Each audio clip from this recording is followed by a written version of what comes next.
All right, this is the copyright disclaimer. Copyright disclaimer under Section 107 of the Copyright Act of 1976. Allowance is made for fair use for purposes such as criticism, comment, news reporting, teaching, scholarship, education, and research.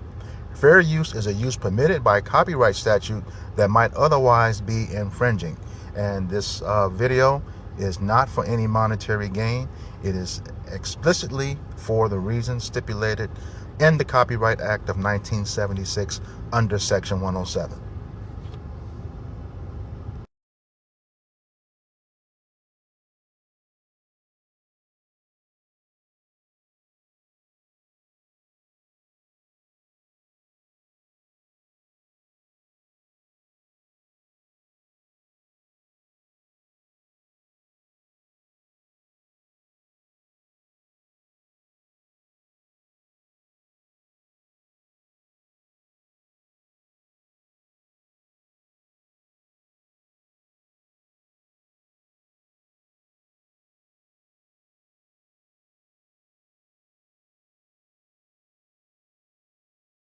White man involved in killing 9 black people, elected governor of South Carolina.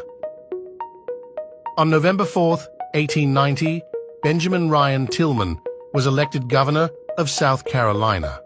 An outspoken white supremacist, Mr. Benjamin Ryan Tillman built his political career on white supremacy, advocating for violence against black voters and blocking educational opportunities for black people. Mr. Benjamin Ryan Tillman believed that educating black people would only lead to trouble. When you educate a Negro, you educate a candidate for the penitentiary or spoil a good field hand.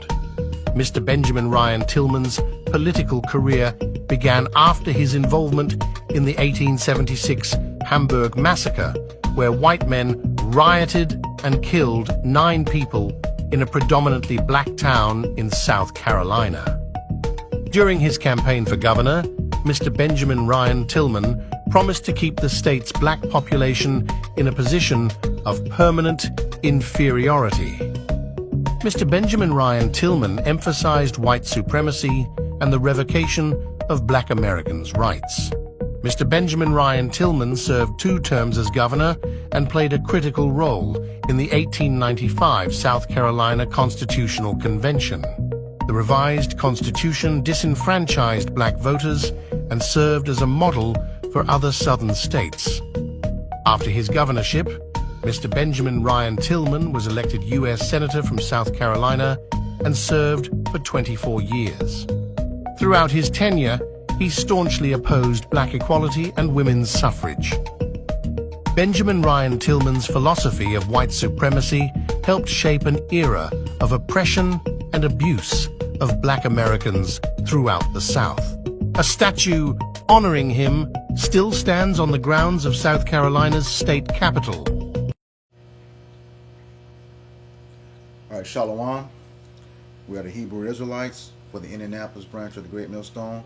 And once again, we're here to give all praises, glory, and honor to Yahweh, Ba'ashem, Yahweh Shai, Ba'ashem, Rahakodash. Double honors to the apostles and elders of Great Millstone who rule well and teaching us this 100% truth. Salutations to them and our fellow Akim who labor in this truth week in and week out on the highways and byways. Also salutations to the hopeful elect of the scattered 12 tribes of Israel, scattered to the 4 corners of the earth that be like unto the speckled bird, also known as your Israelite foreigners and your so-called Negroes, Latinos, and Native Americans. To you, we say Shalom. Shalom. All right, we're back here again with another installment of our camp series called For Thy Violence Against Thy Brother Jacob. And today's article comes from one of our sources, EJI, which means Equality Justice Initiative. All right, we will put a link to this article in the description box as well as the comments of the video. Okay, today's subject involves, as titled on the screen, says a white man involved in killing 9 black people elected governor of South Carolina. Okay, this is the subject for today. However, before we get into the subject itself and the article itself, we have our opening scripture. This is Obadiah, verse 10. It says, "For thy violence against thy brother Jacob, shame shall cover thee, and thou shalt be cut off forever. Khan, this is talking to Esau Edom, who is the wicked, according to Malachi 1 and 4, and the so-called white man of today. He's not actually white, he is red, okay? As described in Genesis 25 and 25. All right, that's his nation of people. Now, it's not always about skin color, because you know the parables of the wheats and the tares. Okay, you have a lot of chocolate-covered Edomites, okay, and a lot of red Israelites. Okay, that's just the way it works. Okay, it's always about the seed of the father, according to Numbers 1 and 18. Whatever the father is, that's what the child is. It is the father that established nationality. Okay, so this is talking about Esau Edom, okay, and his violence against Jacob, the so-called Negroes, Latinos, and Native Americans, and those of the seed of Jacob scattered abroad. Okay, it says that shame shall cover them, and this is one of we're on en route to 160 videos. Okay, and barely scratched the surface of everything that this devil has done to us. All right, now he has a problem with all of his history being exposed, and the world is truly realizing who the real devil is in this world. Okay, and it says like that shame is covering it, and they don't like it. That's why they're trying to get rid of history now. Bringing back the old statues, scratching Jake out of the history books. All right, but it's not going to happen. All right. So go ahead. Yeah, real quick, just back up what you were saying. It's 2 Thessalonians chapter 2 and verse 8. It says, and then shall that wicked be revealed, who the Lord shall consume with the spirit of his mouth and destroy with the brightness of his coming. All right, so hey, I brought that up to back up, the point that the brother was making. All right, that the wicked is being revealed at this current point in time, being Esau Edom, man. Mm-hmm. All right, starting with you Amalekites, man. All right, the Lord is bringing out all this wickedness that you've been doing up until this current point in time through the mouth of his prophets, man. Mm-hmm. All right, there's nothing that's going uncovered anymore, man. Mm-hmm. All right, people are starting to realize that Esau, Edom, the so-called white man, is the devil, man. All right, he's the wicked that the scriptures speak about, man. All right. Yeah, like you said, the spirit of his mouth again is the prophets. So, and that's where we're out here week in and week out on highways and byways, and our video epistles, exposing this devil, and bringing out the end time prophecy, which we know end time prophecy is Yahweh Shai returning, to a world ruled by Edom to save his people. All right. Back to that Obadiah 10, it says, shame shall cover him, and he shall be cut off forever. So yeah, you're going to be cut off forever, out of existence. All right. When the Lord comes back, he establishes his kingdom, you're going to have that 1,000 years of slavery, under our rulership, the rulership of the Israelites. Okay, twice as long and twice as hard, but we're going to do it in righteousness. We're going to be doing the foul stuff that you're doing, like ripping babies out of the mother's womb, buck breaking. Everything will be according to the law that's in the scriptures. You all want to call yourselves Christians. You don't understand the law that's in the Bible and how we're going to deal with you. All right, and so yeah, so after that's done, you're going to be put out of existence. Never to rise again, according to Isaiah 14, 21 and 22. Chapter 14. Somebody want to grab that? No, I got you. Let's look at Isaiah chapter 14 and verse 21. It says, prepare slaughter for his children for the iniquity of their fathers. Yes, so right there, prepare slaughter for his children for the iniquity of their fathers. You descendants of Esau Edom are going to have to pay what your forefathers did. Because through the scriptures, we know that everyone returns every third and fourth generation. So you are your ancestors. All right. It says that they do not rise, nor possess the land, nor fill the face of the world with cities. God, that you will never be in rulership again, ever, when the Lord comes back. Never be in rulership again. All right. It says, for I rise up against them, said the Lord of hosts, and cut off from Babylon the name, and remnant and son and the nephew, said the Lord Yahweh Shai. God, that is the entire seed line of Esau Edom. Okay, for the iniquity of the father, he says he cut off the name, the remnant, what's left over, the nephew and son. You out of here for good. The world will never have to deal with you again after those 1,000 years, and we'll forever be in peace. Okay? Yes, sir. Go ahead. This is the book of Amos, chapter 1 and verse 11. It says, "Thus saith the Lord, Yahweh Ba'Shem Shai, for 3 transgressions of Edom, and for 4 I will not turn away the punishment thereof, because he did pursue his brother with the sword, and did cast off all pity, and his anger did tear perpetually, and he kept his wrath forever." God. You go ahead. Yeah, man. So, Esau, Edom, hey, the Lord is not gonna, Yahweh Ba'Shem Shai remembers everything that Esau and Edom, or that the nation of Esau, Edom has did to the Israelites, man. Mm-hmm. All right, and just like how we're bringing out information on how Esau, Edom's perpetual hatred, is being shown. Or the scriptures is condemning Esau for that, man. Mm-hmm. It said because he did pursue his brother with the sword, man. All right, because ultimately Esau, Edom knows that the birthright was given over to who? Jacob, man. All right, Esau, he's trying to obtain the blessing by what? By trying to exterminate the nation of Israel, man. All right, by what? By the force of the sword. Mm-hmm. Just look at how just look at how our people are persecuted here in America, man. Mm-hmm. Not only just here in America, but throughout the 4 corners of the earth. Just see how just look at how this system was established, man. Mm-hmm. Just off of the blood and persecution and hatred, okay, of the so-called black, so-called Latino, so-called Native American peoples, man. All right, which are the true biblical Israelites. All right. It says, "And did cast off all pity, and his anger did tear perpetually, and he kept his wrath forever." All right, and the scriptures talks about how Esau, Edom has a everlasting, a perpetual hatred. All right, for Jacob, man, and it's all because of the birthright, man. That's why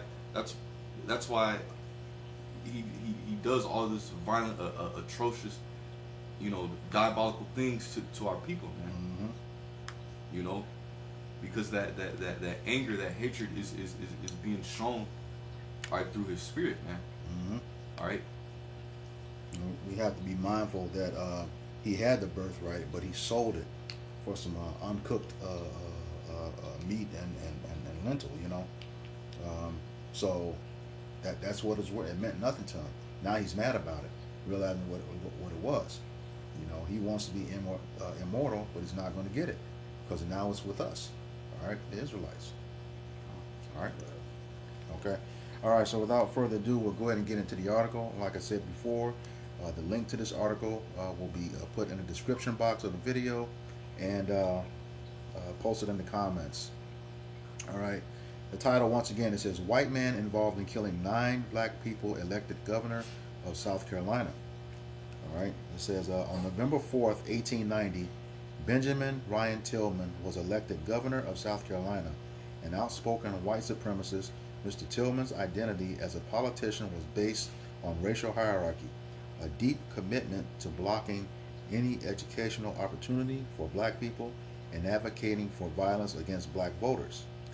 Concerning the education of black people, Mr. Tillman argued, "When you educate a Negro, you educate a candidate for the penitentiary or spoil a good field hand." Man, that's what they think of Jake. And it's ironic. This is similar to a situation. What was his name? Dylan Roof, South Carolina, also killed 9 black people and was rewarded Burger King. So this seems to be a thing. You seem to be rewarded for your atrocities against Jake. Okay, but this also goes into Somebody grab Psalm 73 and 5.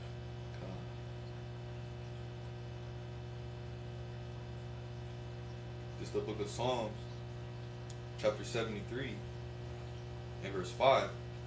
It says, "They are not troubled as other men, neither are they plagued like other men." So if this was a Jake who had done this, he probably, well, I won't say if, we knew through previous for thy violence against thy brother Jacob, Jake could have been just accused of something, and then killed by a mob of so-called white people. Okay, he wouldn't have gotten a jury trial, a fair trial, according to the laws of this system. He would have been killed on sight. All right. So no, they are not in trouble as other men. Jake would have paid heavily for an accusation, and then find out later he had nothing to do with it. But yet this guy is rewarded to being governor. Okay. Precept. Con. It's the book of Sirach 30, verse 3. It says, "He that teacheth his son grieveth the enemy. Before his friends he shall rejoice of him." You see, in the article, you just read, in that last portion of it, he had mentioned, he says, first, just exactly what we talked about. He says, advocating violence against black voters. So of course that was the opening, practically the opening scripture for thy violence against thy brother Jacob. It's shame for them wanting to just to even vote. It feared that they would get an upper hand. And then he says, when you educate a Negro, you educate a candidate for the penitentiary or spoil a good field hand. And actually, it's really was the reverse. That was the fear. Yep. It's like you educate so-called Jakes as far as how to vote or the system. Now you have someone who is going to speak up and come against the system. Yep. Seeing the how wicked and evil they're being. And they prefer for them to be pretty much perpetual slaves. Yep. So that's just scripture that came to mind. Okay. I got a real quick on the back of Psalm 73. It's Job chapter 21. I'm gonna start at verse 7 before it's 9. It says, "Wherefore did the wicked live, become old, yea, are mighty in power? It says, their seed is established in their sight with them, and their offspring before their eyes. It says, their houses are safe from fear, neither is the rod of Yahweh upon them." All right, and that's kind of how it is, man. Until the Lord actually gets on them, man. Yep. They're not like the scripture just said in Psalm 73 and 5. They're not as in trouble as other men. All right, because guess what? They're currently in power, man. Yep. All right, so hey, they don't have to deal with the afflictions, some of the afflictions that the nation of Israel has to go through, man. All right, that's why I said their houses are safe from fear, man, because they go out and do these things, man. And like Brother Barzal said, you go out and kill 9 people, all right, and get rewarded with a cheeseburger, man. Yeah. All right, but let that have been Jake. Jake would have been gunned down as soon as the police got there, man. All right. But hey, soon come, all right, that being safe from fear, all right, is gonna be gone away, man. All right, Esau, Edom is gonna be in fear, man. Yep. All right, that was all. Yeah, something. I got a quick one. This is the book of Ecclesiastes, chapter 8 and verse 11. "Because sentence against an evil work is not executed speedily, therefore the heart of the sons of men is fully set in them to do evil." All right, and hey, Yahweh Bashim Shai, hasn't judged the nation of Esau, majorly as a whole, just yet. So Esau, they have it in their mind that they can keep on doing all these atrocious, violent, violent things, to our people, just killing our people, man. All right, just leisurely, just killing our people, man. All right. Hey, I'm reading from the top again. It says, "Because sentence against an evil work is not executed speedily, therefore the heart of the sons of men is fully set in them to do evil. So it's fully set in the minds of Esau, Edom, are to continue with this violence, man. Okay, because Yahweh Bashim Shai hasn't judged them all like that yet, man. All right. God. Precept. Yeah. God. Was he? You in Job 21? Yep. Okay. Hold that. Verse are you still there? I'm sorry. Okay. Verses 29 and 30. But Yep, this something that he's mentioning, just to back him up. Psalms 49 verse 11, he says, "Their inward thought is that their houses shall continue forever, and their dwelling places to all generations. They call their lands after their own name." And the reason I bring that up is because the brother is speaking on, they because sentence against the evil work is not executed speedily. They have the mindset that, hey, what they're doing, they're not going to be punished for, and they see that through robbery, injuries, riches gotten by the sea, right? We know that the kingdom is going to be translated from these people to another, but in their mind, they're like, hey, through all these violent dealings and things that they've done, that nothing has actually happened to them, and so they're going to keep, like even with the children of Israel, they help forth the affliction. They continue on with the affliction because they're like, hey, nothing has happened.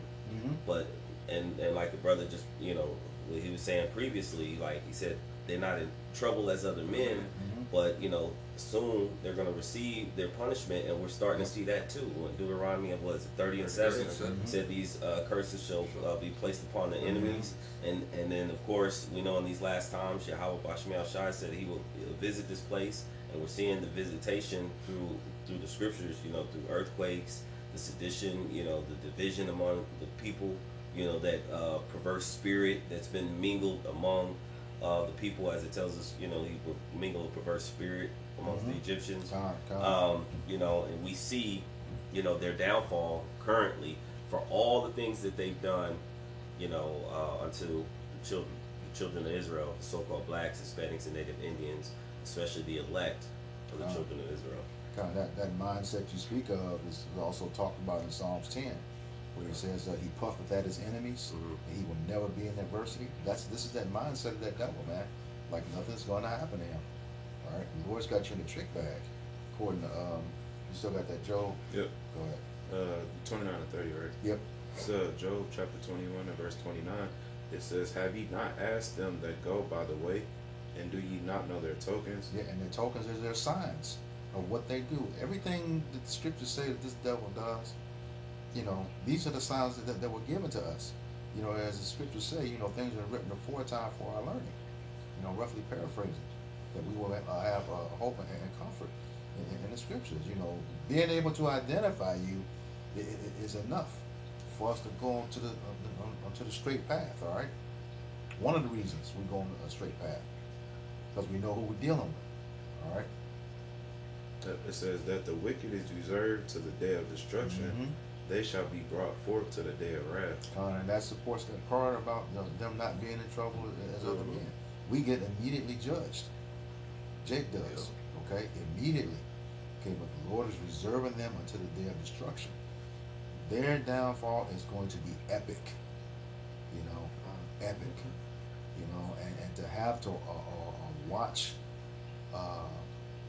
us, the Israelites, be able to see the downfall of our enemies, that's going to be more painful for them.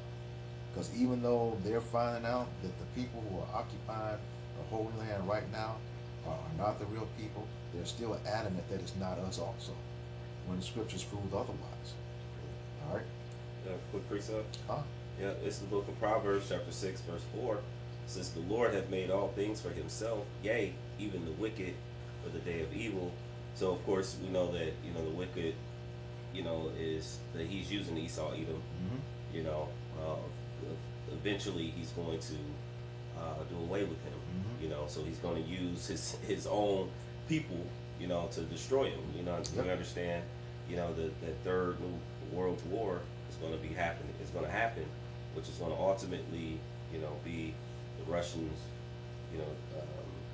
heading the destruction of the Americas, and also the place that the people are residing, which are our land, you know, in Israel.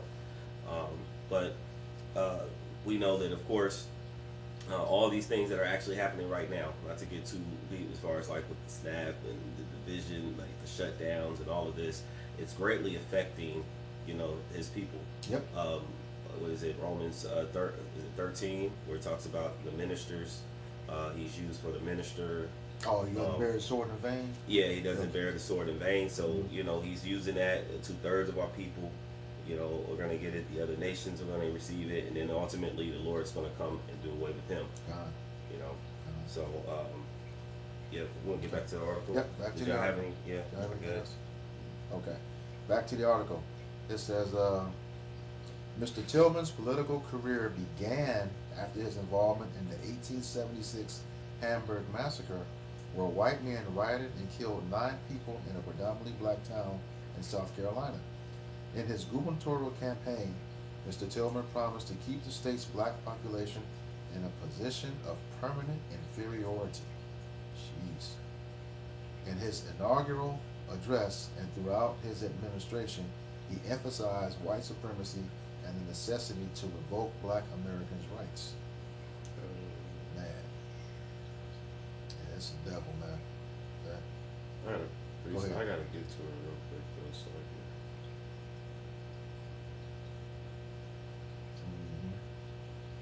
So, alright, this is the book of Isaiah, chapter 10, and verse 1. It says, woe unto them that decree unrighteous decrees, and that write grievousness in which they have prescribed. Alright, you know, this is a prime example of that, man. He's going to be a government elected official, and guess what? He's going to choose to keep Jake, alright, on a down and out, man. Alright? His plan was to, in the first paragraph in that article, man, he said if you educate a Negro, you pretty much getting rid of a good field hand. Alright? So hey, he was kind of getting into that position. Guess what? He was going to terrorize. He was planning to keep Jake at a lower state, man. All right. That's why it says, "Woe unto them that decree unrighteous decrees," man, going into a destruction unto them, man. All right, because Esau, man, it's not only the physical torment that Jake had to deal with from Esau. It was in every aspect, man. Yep. All right, so he has to be a dealt with, man. All right, because man, if Esau was allowed to stay in power, he would destroy everything, man. Yep. All right. Yep. To your point, yeah, I was shy when I said no flesh, you know, you'll be saved. You know, to your point. Yeah, this is okay.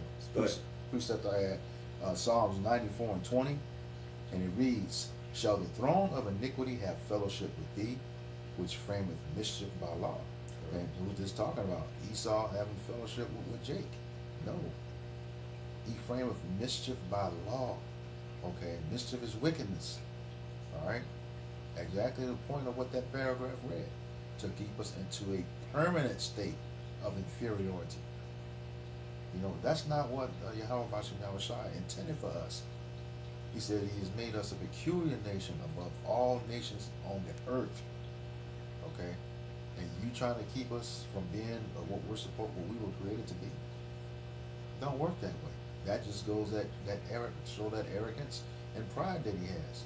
You know, thinking he's as the Most High. No, you're in a trick bag. It says, verse 21, they gather themselves together against the souls of the righteous and condemn innocent blood. Okay, through those laws. That's what they do. Exactly what that paragraph said. To keep us in a permanent state of inferiority. Okay, when that's impossible, seeing as though according to the scriptures we are the apple of the Lord's eye. Okay? We're that righteous seed. They're not. Alright? We have to deal with this because of our transgressions against Yahweh Bashem Yahushai. But at the end of the day, that's not the way it was supposed to be. Alright? But it only makes sense. It should only make sense now to see why the so-called Black, Hispanic, and Native Indian man is at the bottom. Yep. At the lowest. Even to the point of where our women were placed above us as far as a nation. You know, giving them subsidies, Mm-hmm. and housing and different things. And of course, as a result, they look down upon us. But it was systematically, it was something created, just like I said, a lot of these unrighteous decrees, Yep. that were created to, like, and this was an example to keep us suppressed. Mm-hmm. All right. Um, you would think, what man, that's living, would not want to be able to take care of their household, or to have a family and kids, you know. But that's the mindset and the projection, like bringing that out, that they like to put out there, and then you find out later on, in today's time, that the so-called Black, Hispanic, and Native American man, tend to take care of their kids Yeah. a lot more, if not better than these other nations. Mm-hmm. You know, when afforded the right opportunity, Yep. and the right mindset of even the woman, that of the house as well. Yep. You know. Yep. I had something back here real quick. Yeah, let's try to finish the article. Oh, Yeah, go ahead. This is Isaiah 3 and 12. Mm-hmm. It says, "As for my people, which are the elect, children are their oppressors." That's you, sent men, okay? Like your Van Jones, your Cory Bookers in the Senate, Hakeem Jeffries. We see y'all, man. We see y'all. All right? It says, "And women rule over them." Just to your point, they've been put above the man, taking everything out of order. You always bring up the man out of the house rule. Okay? They instituted that, made it a point to establish that the woman is the head of the household. We know, according to the scriptures, that's out of order. All right? It says, "O my people, they which lead thee cause thee to err and destroy the way of thy paths." Okay? This is out of order. Scripture said, that we're supposed to teach our sons and our sons' sons. Okay? We're supposed to be teaching the women at home. Okay? But when you give your strength to women, you destroy it, according to Proverbs 31 and 3. All right? So. And all this is dealing back to, them doing the bidding, Yep. For Esau, Yep.